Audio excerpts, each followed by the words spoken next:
저는 30살에 캐나다에 사는 1.5세 아가씨하고 결혼을 해서 가게 됐어요. 그리고 그 뒤로 34년째 제가 살아가고 있습니다. 제가 몇 살인지 밝히진 않겠습니다. 그런데 저는 한국에서 중학교 2학년 때 제가 하나님을 만났어요. 이제 부흥에 가서 하나님을 만났는데 얼마나 크게 하나님을 만났는지 그 이야기는 다 할 수 없지만 사실은 좀 어린 나이였지만 삶과 죽음의 기로에서 내가 이걸 어떻게 해야 되나 그런 고민을 굉장히 많이 했어요. 그럴 때 제가 지금도 감사한 게 예수님께서 저를 붙잡아 주셨어요. 어떻게 보면 이게 외주를 타다 보면 사람이 손가락 하나의 힘만 가지고도 떨어뜨릴 수 있습니다.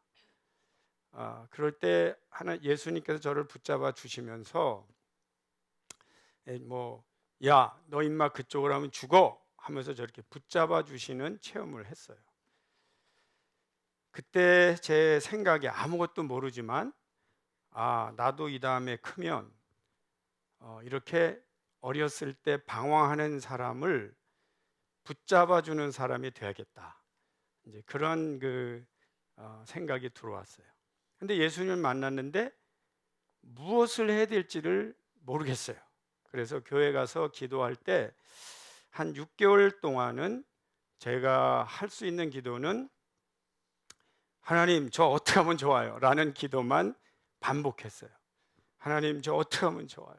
그러니까 이제 많은 생각들이 있지만 어떻게 해야 될 줄 모르니까, 그리고 그때는 고민만 많은, 공부는 안 하는 그러한 학생이었어요. 그런데 예수 믿고 나니까 이제 하나님께서 무슨 비전을 주셨잖아요. 그 비전이 뭐냐면 어려운 사람을 붙들어 주는 사람이 되라.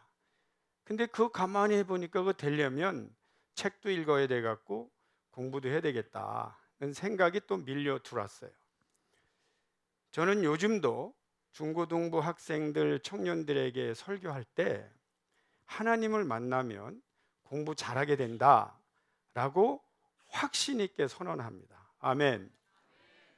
하나님을 만나지 못하니까 방향을 잃고 오랜 시간과 에너지를 낭비하는데, 하나님을 만나면 내가 뭘 해야지 하고 이제 비록 어렴풋하게 추상적이지만 그 생각이 몰려 들어옵니다. 그럼 그걸 붙들고 하다 보면 길도 생기고 분명해지고 낭비하지 않고 더 중요한 게 뭐냐면 집중할 수가 있습니다. 집중. 컨센트레이트 할 수가 있어요. 그렇게 되면은 자기가 상상할 수도 없는 힘이 생기죠. 이 모든 것이 하나님의 은혜입니다. 오늘 간증하신 분이 하나님 만나고 예뻐지셨다고요? 그거 사실입니다. 하나님을 만나면 예뻐지고요, 남자는 멋있어지는 줄 믿습니다. 근데 하나님을 만나고 하나님의 은혜를 많이 체험을 했어요. 많이 체험을 했는데 그때 저로서는 상상도 할 수 없는 또 은혜를 받았어요. 그게 뭐냐면 유학을 가라, 그런 거예요. 유학을 가라. 근데 여러분, 어려운 학생이, 공부도 못하는 학생이 유학을 간다는 거는 거의 불가능한 얘기였지만 어쨌든 유학을 가라. 하나님께서 그 은혜를 주셔서 유학을 가서 접시를 닦고 청소를 하면서 공부를 하려고 했어요. 그런데 가보니까 한국말로 해도 안 되는 공부를 영어로 하면서 무슨 접시를 닦고 청소, 말도 안 되는 생각을 가지고 기도하고 있었던 거예요. 그래서 하나님께서 저를 불쌍히 여기시고 돈이 좀 있고 명예 있는 아가씨를 소개해 주셨어요. 그래서 제가 지금 그분하고 살면서 좀 이렇게 여보 나한테 기회를 줘, 이래가지고 이제 공부를 하게 되면서 제가 깨달은 게 너무 많아요. 그 이야기를 오늘 여러분들하고 나누려고 하는 겁니다. 저는 한국에서 막 교회가 부흥할 때 은혜를 받았기 때문에 첫 인상이 그냥 교회 하면 부흥, 교회 하면 계속 성장하는 것만 알고 있고 은혜 받는 것만 알고 있고 사람들 안에 엄청난 역사가 일어난다는 것만 알고 있는 사람이에요. 그리고 나서 이제 캐나다를 가봤는데 캐나다 가보니까 너무나 이상한 거예요. 이 상황이 뭐냐면은 60 이상 된 분들만 앉아 있어요. 주일학교 없어요. 중고등부 없어요. 청년 없어요. 그러니까 제가 생각이 어떻게 들었냐면 내가 아는 기독교는 부흥해야 되고 새 생명을 살려야 되는데 어떻게 이 나라 와보니까 기독교가 정체되어 있거나 쇠퇴하는가? 이거는 충격 아닙니까? 여러분 충격 아니에요? 그 충격이 저에게 이제 몰려오는 거죠. 그러면서 아주 쉬운 거부터 이게 뭐지? 정말 어떻게 해야 되지 하고 봤더니 너무나 많은 문제들이 몰려들어요. 제 생각에 이게 어디서부터 이 문제를 풀어야 될지. 근데 그 고민만 하고 살죠. 일반적으로 우리가 고민이 밀려오면 고민만 하고 살지 거기에 대해서 해결책을 찾고 노력하는 데까지 발전하는 사람은 많지 않습니다. 저는요, 대안을 제시하지 않고 사람을 해방시키는 것은 오히려 방황시키는 것과 똑같다. 오히려 더 어려운 데다가 던져버리는 것, 무책임한 일이다, 이런 생각이 들어요. 그래서 이게 뭔가 하고 생각해 봤는데 일반적으로만 신학의 문제, 신학의 문제. 여러분 굉장히 흥미로운 말씀 하나 드리면 우리 광 목사님 저에게 뭐 훌륭한 신학자다 이렇게 표현을 해주셔서 제가 혹시 여러분에게 신학에 대해서 조금 말할 수 있다면 신학이 도대체 지금까지 누구를 위하여 발전해 왔는가를 심각하게 고민했어요. 아마 두 그룹이 있을 것 같아요. 지금까지 신학이 발전된 게 하나는 힘이 있는 나라의 정책을 서포트하는 신학으로 발전해 왔을 확률이 아주 많아요. 그 다음에 하나가 더 있다면 교회에서 어른들이나 기득권을 가지고 있는 사람들에게 기득권을 누려도 좋으니까 라고 그들을 안정시키는 쪽으로 신학이 발전했을 확률이 아주 많아요. 이야, 이거 뭐 이 문제는 이게 2000년 동안 발전한 건데 이게 어디부터 손을 대야 되나? 뭐 한 사람이 다 풀 수는 없죠. 근데 이제 제가 그때 예수님 연구했어요. 예수님이 어떤 분인가? 근데 예수님 굉장히 특이한 부분을 발견할 수 있었는데 예수님께서 이 제자들을 부르셨죠.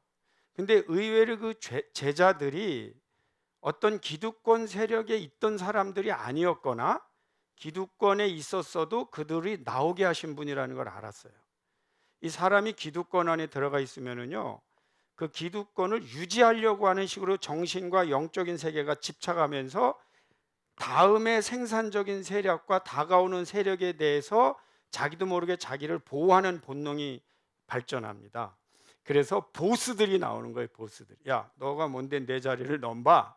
안 돼, 안 돼. 저놈은 앞으로 잘 키우면 나를 위협할 것 같아. 뭐 이런 어떤 정신 세계가 들어가는데 그게 뭐 거의 전 분야죠. 신학에도 있죠. 그런데 그 예수님의 제자들을 보면 기득권이라고는 없거나 기득권이 있어도 나오라고 했거나. 근데 그분들의 특징이 여러분 예수님의 12제자가요. 그 굉장히 흥미로운 특징이 하나 있는데 그때 당시 사람들에 비해서 국제적인 감각에 열려 있을 수 있는 사람들이었어요. 뭐 예를 들면 마태도 그랬고 베드 그때 당시에 어부들은요 무역을 하던 사람들이어서 실제적으로 외국어를 할 수 있는 사람들이었어요. 그리고 라틴어를 하는 국가가 점령하고 있고요. 그리고 헬라 문명이 들어왔고요. 그리고 그들은 히브리어를 말하거나 아람어를 말하고 있는데 의외로 신약 성경이 헬라어로 쓰였어요. 굉장히 특이한 일입니다. 우리가 사실 제자들을 잘 모르는데 제자들이 의외로 기득권에는 없었고 국제적인 감각을 가진 사람들이었는데 놀랍게도 예수님은 그들을 모아서 여러분이 자란 시골을 한번 가보시면 제가 무슨 말하는지 알 것 같은데 별로 변하지 않아요. 아주 시골은. 그게 2000년 전에 예수님께서 제자들을 세계를 보여주면서 모든 나라로 파송했다. 그분이 하나님이 아니라면 불가능한 일입니다. 너는 이 동네에서 훌륭한 사람이 되라. 너는 이 동네에서 저 사람 보이지? 저 사람보다는 좀 난 사람이 되라. 그래야 되는 게 일반적인 선생인데 예수님은 세계를 향하여 사람들을 파송하셨어요. 이게 이제 기독교거든요. 근데 그들이 대부분 보면 영피플들이었어요. 따라와 이렇게 이제 가요. 그럼 집집마다 가요. 예수님이 명령하시길 뭐라고 그러시면 야, 집집마다 가서 주는 대로 먹어. 그때 당시에 주는 대로 먹으면 안 되거든요. 그 다이어터리 로가 있어요. 그 음식 법이 있는데 그거 다 가려야 돼요. 근데 예수님 야, 주는 대로 먹어. 그리고 그 집에 환자가 있어? 고쳐줘. 그 집에 불화가 있어? 평화를 위해 기도해주고 나와. 여러분, 갈릴리라고 하는 동네는요 그렇게 큰 동네가 아닙니다. 한눈에 보면 다 압니다.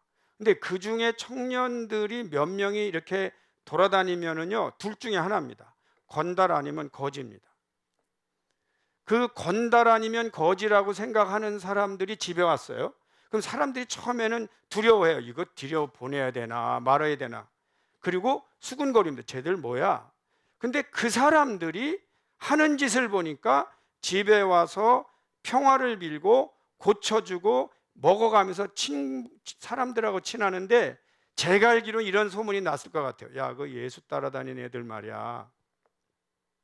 그 몰려다니는데 그 건달들인 줄 알았더니 애들이 보통이 아니야. 그거 만나보니까 특이해. 여러분, 기독교인들이 그렇습니다. 여러분들 몰려다니시나요? 어딘가 가시나요? 근데 뭔가 달라야 됩니다.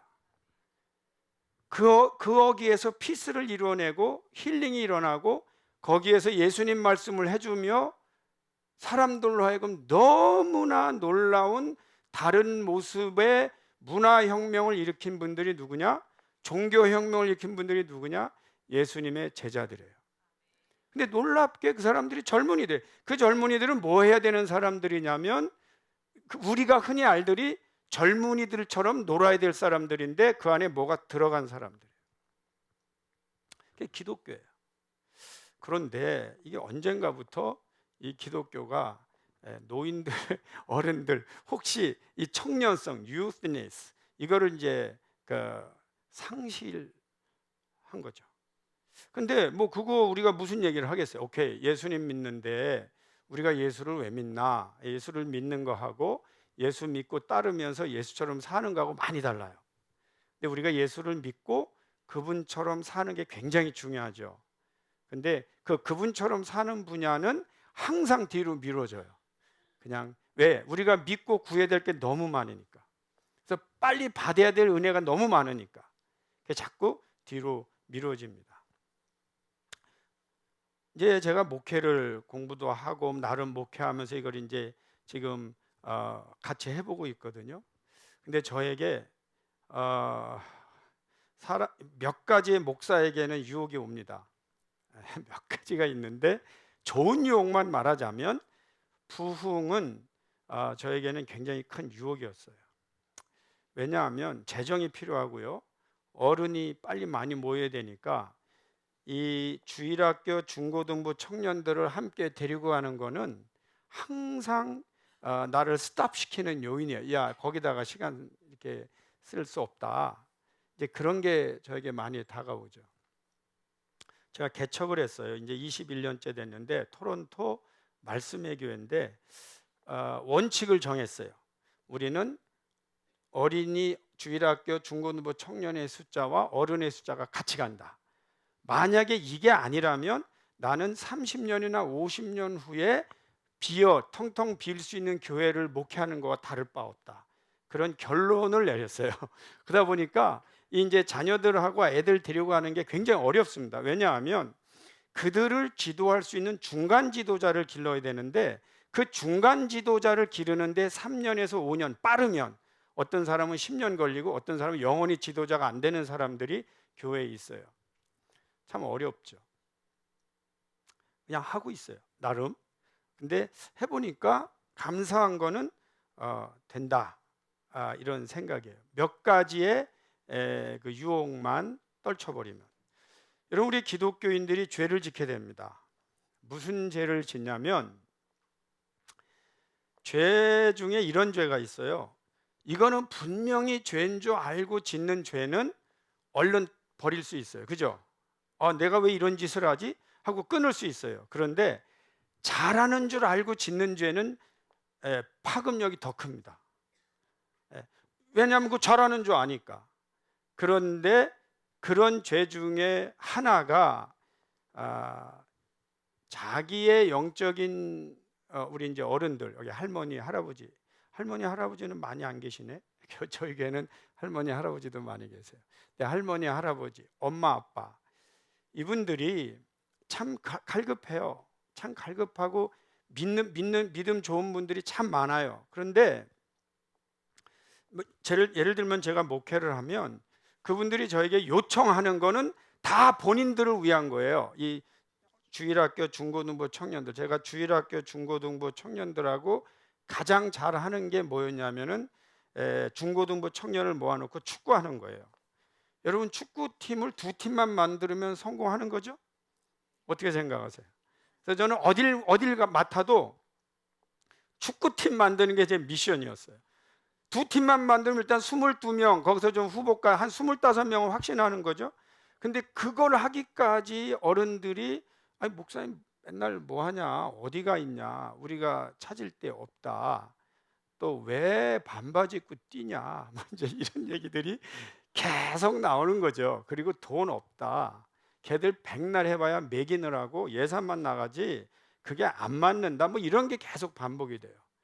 근데 굉장히 그분들의 특징이 뭐냐면 믿음이 좋은 분들이에요.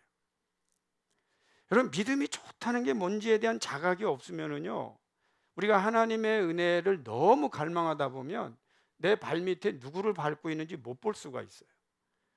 근데 우리가 그런 죄를 하나님 바라본다는 명분 때문에, 내가 하나님께 기도하는 명분이 너무 아름다우니까 현재 내가 누구를 억압하는지, 누구를 미워하는지, 누구를 도외시하는지, 누구를 밟고 있는지는 다 상쇄돼 버려.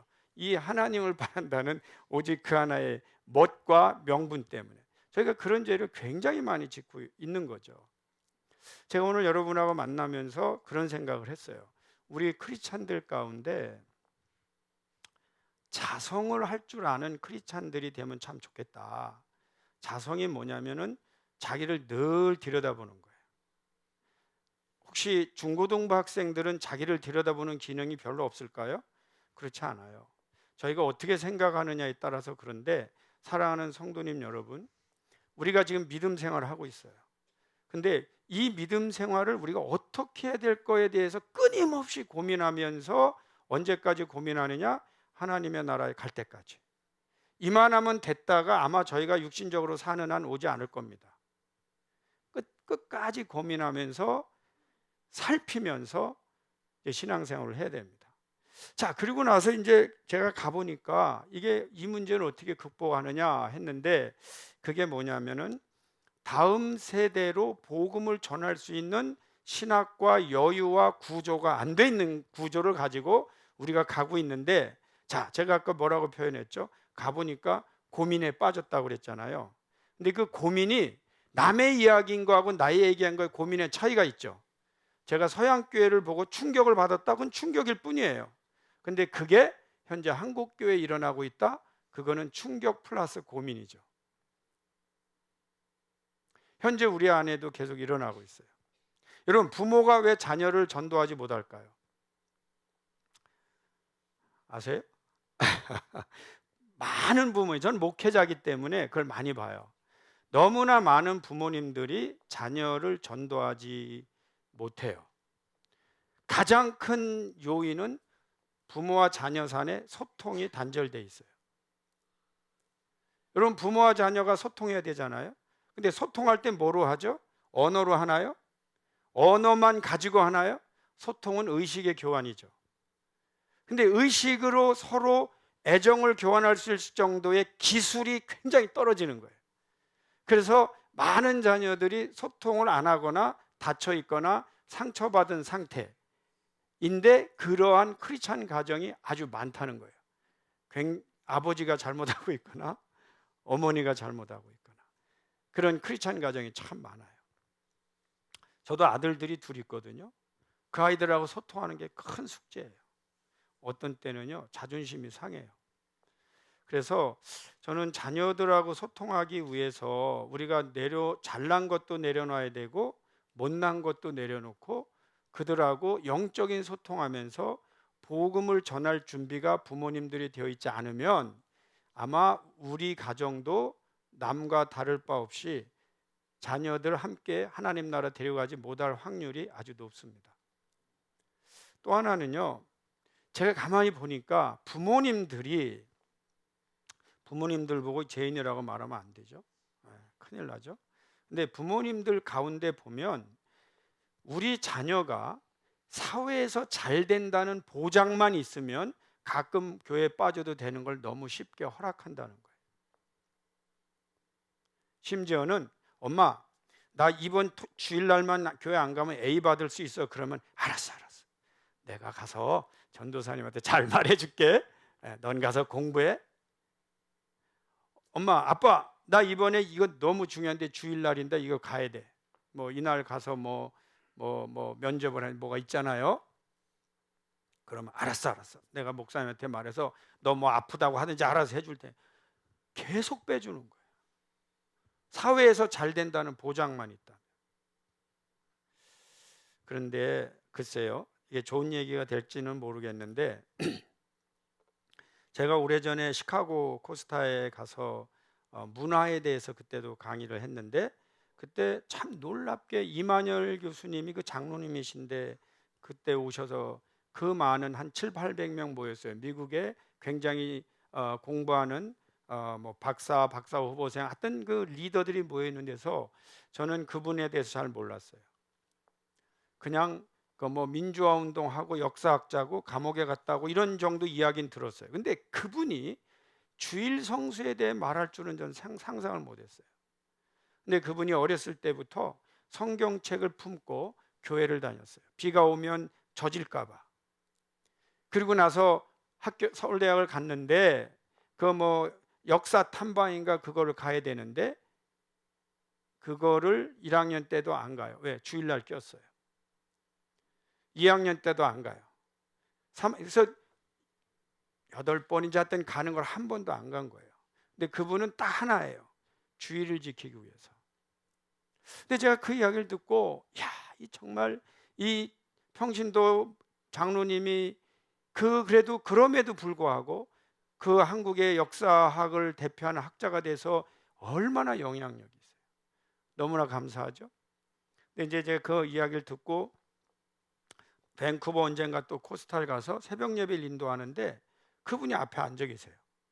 그래서 장로님, 이번엔 제가 장로님 이야기를 예화로 해야 되는데 허락해 주시겠습니까? 그러니까 허락이요. 그래서 제가 이제 그 얘기를 했어요.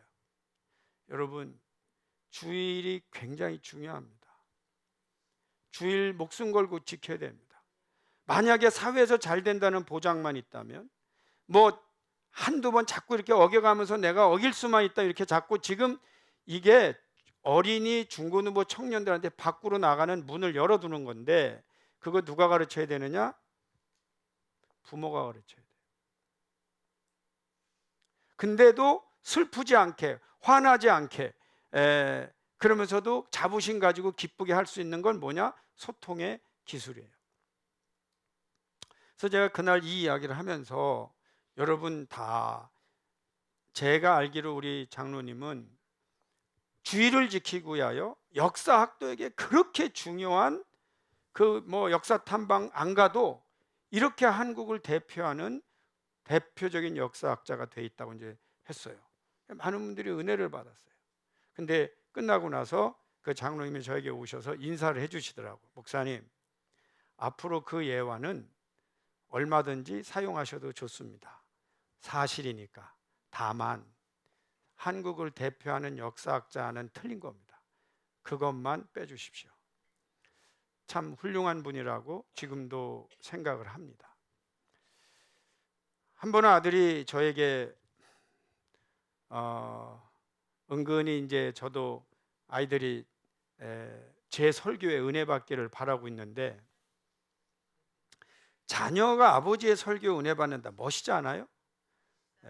저도 그걸 엄청 기대하고 있었는데, 저희 이민교회는요, 우리 자녀는 영어권 예배 가고 저는 한국어로 설교해요. 그래서 내 설교에 은혜 받을 확률이 너무 떨어져요. 근데 어느 날 은혜를 받았는지 제가 찬양 예배를 드리는데 막 손을 들고 찬양을 하는 거예요. 너무 감사해요. 근데 보니까 아들이야. 와, 하나님, 막 제가 오히려 감동받아 갖고, 나중에 알고 봤더니 제 설교에 은혜 받은 게 아니고 원주민 선교 가서 은혜 받고 왔어요. 그런데 이제 저가 목사고 제 아내가 목사고 이제 이 아들, 큰 아들이 목회자가 돼서 이제 토론토 대학에서 영문학하고 철학을 전공하고 또 대학원 마치고 이제 원주민 선교로 가는 거예요. 원주민 선교. 그래서 제 마음이 하루는 서운했어요. 물어봤어요. 야, 원주민 선교 가는데 너 같은 지식인이 가야 되냐? 생각이 드는 거예요. 근데 제 마음에 이런 하나님께서 책망을 주셨어요. 내가 기르고 내가 능력을 줬는데 왜 네가 아까워하냐?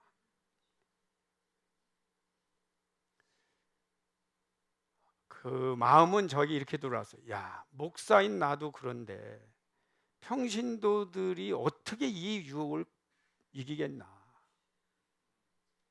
쉽지 않겠다. 그런데요, 여러분, 이 중고등부 청년들이요, 학생 때 은혜 받으면 이 사람들이 하나님 앞에 막 헌신해서 가잖아요. 근데 그걸 잘 설득해서 헌신 안 하고 가도록. 사회에 어디 다른 거 없냐? 너 꼭 그거 해야 되냐? 그리고 너 돈 벌어서 그냥 하면 되지 않냐? 그러면서 목회자로 헌신하는 거, 미셔너를 헌신하는 거 다 빼내고, 주일날 빼내고, 특히 헌금하는 거 빼내고. 여러분, 저희가 이렇게 되는 거는요, 당연한 결과인데 누구냐? 자녀가 사회에서 잘 된다는 보장만 있으면 하나님과의 관계는 순간적으로 생략해도 된다고 생각하는 우리 먼저 믿은 세대들입니다. 여호수아가 살아있을 때는요, 그 이야기 다 듣고 체험합니다. 그런데 이 가나안 땅에 들어가서 이 이야기들이 없어지는 거예요. 이 엄마 아버지가 은혜 받은 이야기들이 없어지는 거예요. 그리고 하나님 앞에 헌신한 얘기가 없어지는 거예요. 그래서 여호수아 다음에 무슨 시대가 오느냐? 사사기 시대가 오는 겁니다. 그들은 부모님 세대에 무슨 일이 있었는지, 하나님께서 어떻게 우리를 여기까지 인도해 주신지 다 잊어버리고 그냥 우리가 여기 와서 누리며 살게 된 거를 인조이하면 된다고 생각하는 세대들입니다. 우리 둘째가 하루는 저한테 와서 그런 얘기 하더라고요.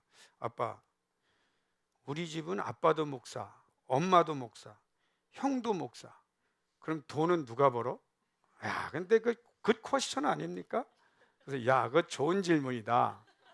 근데 얘가 좀 걸작이에요. 아빠, 솔직히 나도 목사가 되고 싶은 유혹이 많대. 근데 나라도 돈을 벌어야 되지 않겠습니까? 그래서 그것도 굿 아이디어다.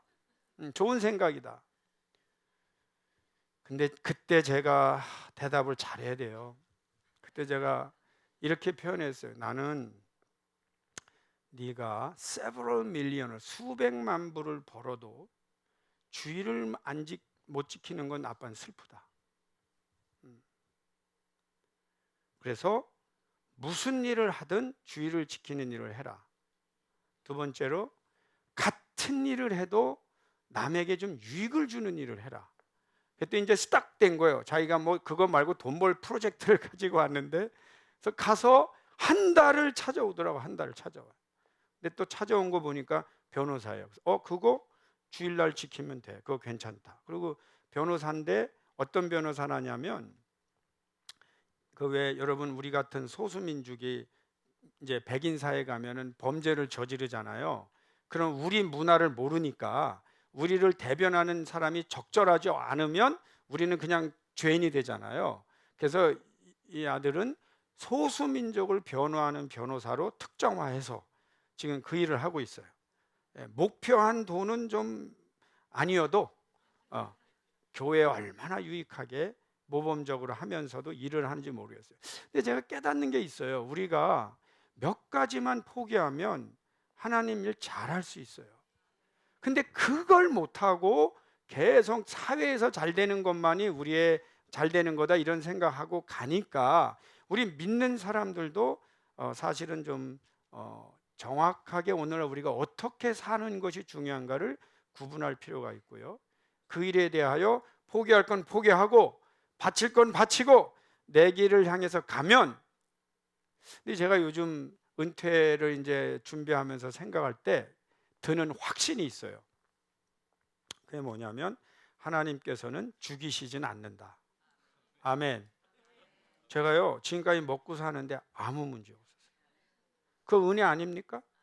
근데 우리 젊었을 때는 뭐가 문제예요? 그것도 고민이 되는 거예요. 와이프는 아내를 결혼하면 내 뭘 먹이지? 그 다음에 자식들은 뭘 가르치지? 막 이런 게 고민되죠. 그래서 저도 하나님 앞에 그거 어떻게 보면 다 내려놓고 갔더니 그냥 좋은 얘기만 하는 거예요. 하나님께서 다 먹여주신 줄 믿습니다. 제가 오늘 양복도 입고 왔잖아요. 이 정도면 괜찮죠?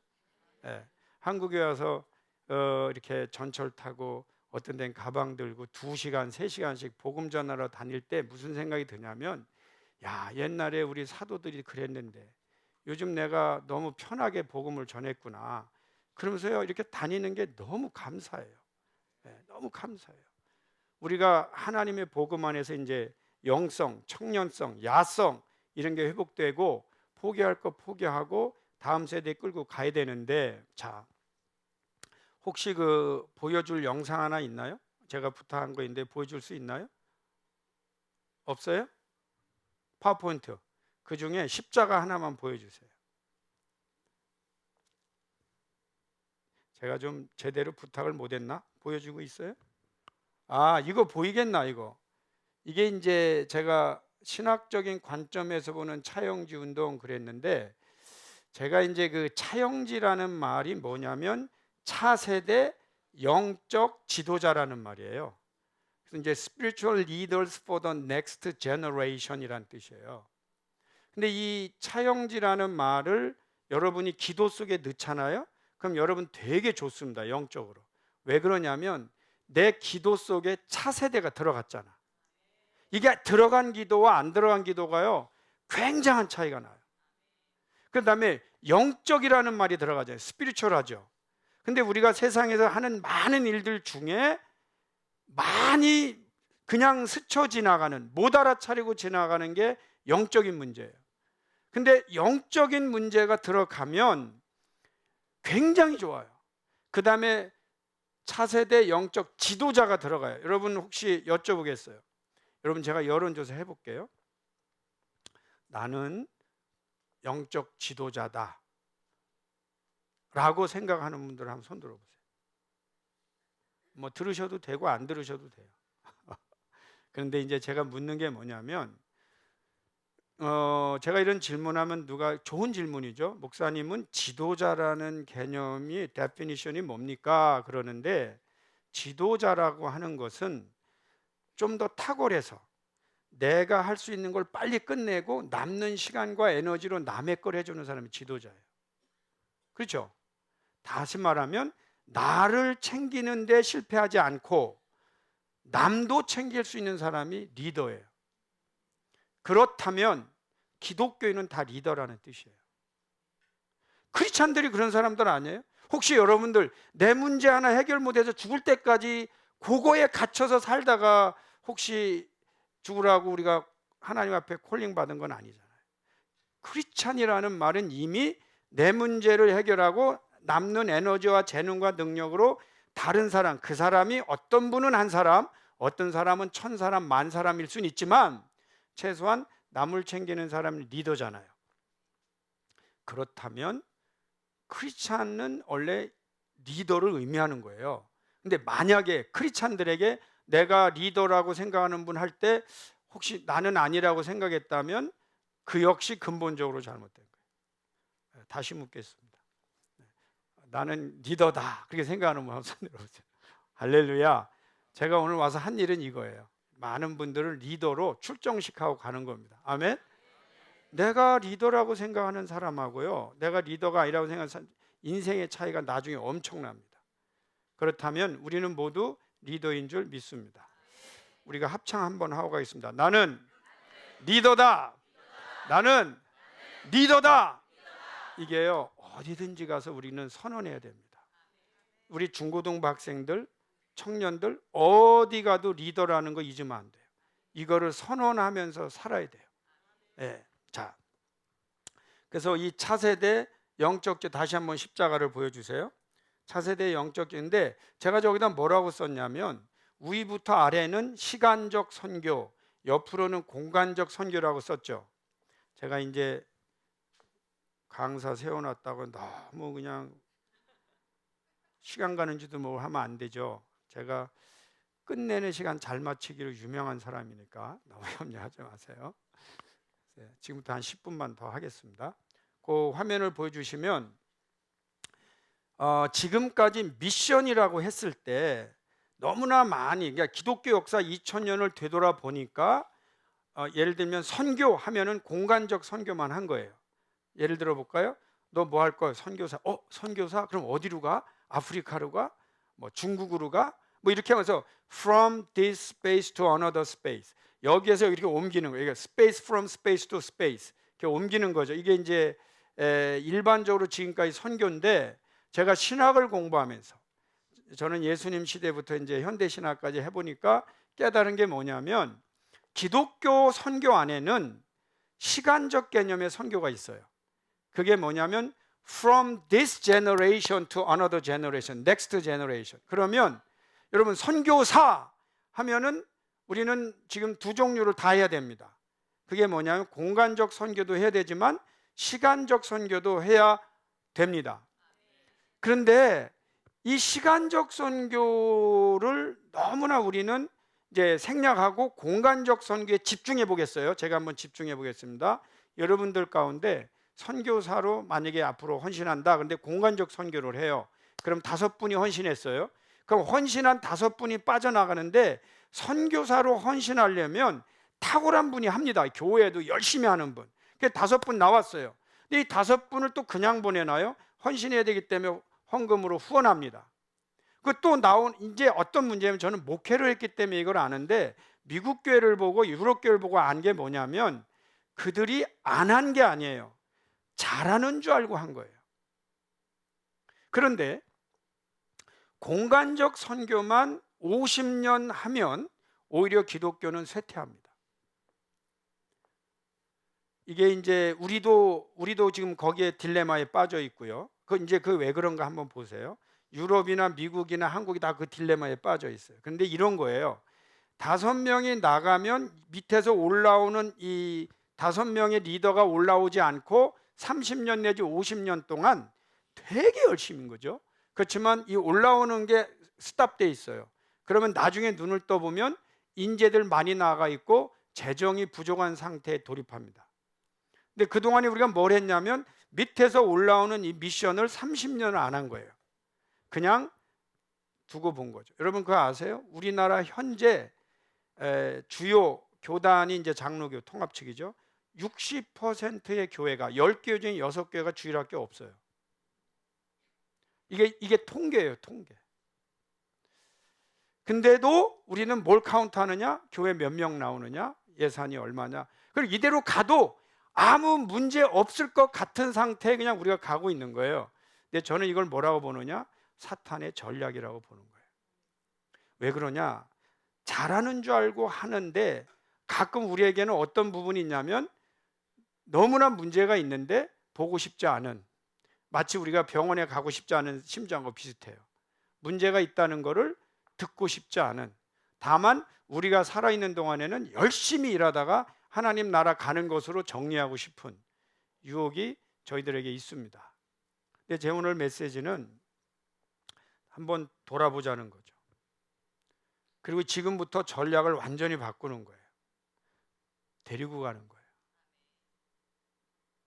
우리 자녀들을 데리고 가는 거예요. 저는 아까 축구 얘기를 한 번 했죠. 마지막 얘기입니다. 저는 축구를 굉장히 좋아하고요. 지금도 제가 토론토에서 미션 FC라고 축구팀 하나 만들어서 일주일에 한 번씩 제가 축구를 합니다. 예. 근데 축구에서의 최고의 명장면은 역시 골을 넣는 장면이겠죠. 그런데 제가 보는 가장 명장면은 그 세계적인 선수들이 입장할 때 어린이들의 손을 잡고 들어오는 겁니다. FIFA는 알고 있는 거예요. 지금 축구는요, 올림픽보다도 흥행이 큽니다. 그럼에도 불구하고 저개발 국가까지, 어린이들까지 지금부터 축구를 계속하지 않는 한 이 글로리는 언젠가는 꺼지게 돼 있는데, 그 사람들은 지금 뭘 하고 있느냐? 그 저개발 국가에 축구공이 없는 데다가 축구공 계속 공급해요. 이유가 뭘까요? 축구하라고. 그들이 언젠가는 여기에 서라고. 그리고 상징적으로 아이들의 손을 잡고 들어오는 거예요. 저는 가끔 그런 걸 보면서 우리 교회는 어른들의 글로리에 취해서 뭐 교회 사이즈도 있겠고 몇몇 유명한 사람도 있겠죠. 우리 기독교의 복음 안에는요, 우리 아까 뭐 배우 하시던 분이 우리가 하나님 이렇게 하시던 분이 아니고 하시는 분이 뭐 이렇게 예를 들면 우리의 재능을 가지고 커서 정말 영광, 그거 틀린 거 아니에요. 하나님 그거 쓰시기 원하는 거 분명해요. 근데 이제 우리 안에는 뭐가 있어야 되냐면 꼭 그렇지 않아도 내가 하나님 앞에 부르심 받은 거 하나만으로도 내가 하나님 나라 갈 때까지 이미 받은 바 은혜가 축복이 많기에 기쁨으로 드릴 수 있어야 복음이 더 깊게 살아날 줄 믿습니다. 아멘. 저희가 앞으로 저희는 지금 운명을 마주하고 있습니다. 사실은 제가 볼 때는. 그래서 이제 역사적으로 제가 볼 때는 이렇게 역사적 운명 가운데 일이 닥치잖아요. 그러면은 세 부류가 있는 것 같아요. 한 부류는 무슨 일이 일어난지도 개념이 없이 그냥 사는 거예요. 그렇죠? 뭐 세계에 무슨 일이 일어나든 한국에 그냥 오늘 살아가는 거예요. 물어보면 상관하고 싶지도 않아. I don't mind what's going on there. I don't care. 그러면서 이제 그런 분 참 많아요. 근데 그분들이 교회에도 되게 많아요. 복잡한 얘기 하지 마라. 지금 일주일 살다 왔고 얼마나 피곤한데 교회까지 와서 다시 복잡하게. 그래서 참 이해해요. 이해해. 근데 이제 제 답은 뭐냐면 그렇게 해서 문제가 해결되면 얼마나 좋겠어요. 근데 그렇게 해서 문제 해결되지 않을 때는 우리가 좀 봐야 돼요. 두 번째 그룹은 어떤 그룹이냐? 문제를 봐요. 문제를 보는데 뭐라고 그러냐면 야, 저 문제 봐. 저 문제 봐. 큰일 났어. 큰일 났어. 큰일 났어까지만 해요. Nobody's taking action. 큰일 났어. 어떡할 거야? 거기까지만 해요. 야, 들어보니까 이렇대. 지금 한국이 0.7도 안 된대. 큰일 났어. 여기까지만 하지. 본인이 결혼하고 애기 낳고 뭐 이런 부분 안 해. 그런데 역사적으로 그 문제를 보고 크든 작든 뭔가 해야 되겠다고 소명을 느끼는 분들은 굉장히 적어요. 적은 그분들이 성공할 확률은 더 적어요. 그래서 실제적으로 우리가 사는 길 가운데는 좁은 문으로 들어가는 길이 많은 경우가 많습니다. 근데 오늘 부족하지만 여러 성도님들께서 저와 함께 복음을 나누고 제가 존경하기도 하고 사랑하고 이 강 목사님은 제가 이런 얘기 해도 되는지 모르겠는데 없을 때니까 하겠어요. 저같이 박사과정에 공부하는데 이분은 할 일이 너무 많아갖고 공부에 집중할 수가 없는 분이에요. 아마 여러분이 동의할 겁니다. 예. 또 그때 송정미 사모님하고 이 관계를 진행할 때야. 그래서 그래서 하루는 광 목사님이 허 목사님, 제가 고민이 많대요. 그래서 고민이 뭐냐 그러니까 할 일은 많고 공부는 해야 되겠고 이걸 어떻게 하면 좋냐? 아니, 물을 걸 물어야지. 그래서 제가 답을 해주긴 했어요. 당신은 지금 공부를 하나하나 아무 상관없이 중요한 일이 많다. 그냥 그거 해라. 꼭 이거 갖고 그 라이센스 있으나 마나 지금 이렇게 벌려놓고, 그래서 저하고 둘이서 토론토에 최초로 코스타를 유치했어요. 예. 그래서 할 일이 참 많아. 그리고 또 하나는 이제 도서관에 이렇게 공부하고 있으면 또 와갖고 목사님 탁구 한 게임 치고 하재. 또 뭐 합시다. 그리고 이제 하면은 이제 탁구 치고 도서관 가요 공부한다고. 근데 여러분 탁구 치면 피곤하잖아요. 그러니까 또 좀 잠깐 주무셔. 그리고 이제 일어나요. 또 일어나. 그럼 이제 점심 때가 돼요. 목사님 한 끼 먹고 하자. 먹고 해야 돼요. 먹고 하자. 그러고 나서 헤어질 땐 꼭 얘기를 해. 또 우리 내일부터 열심히 합시다.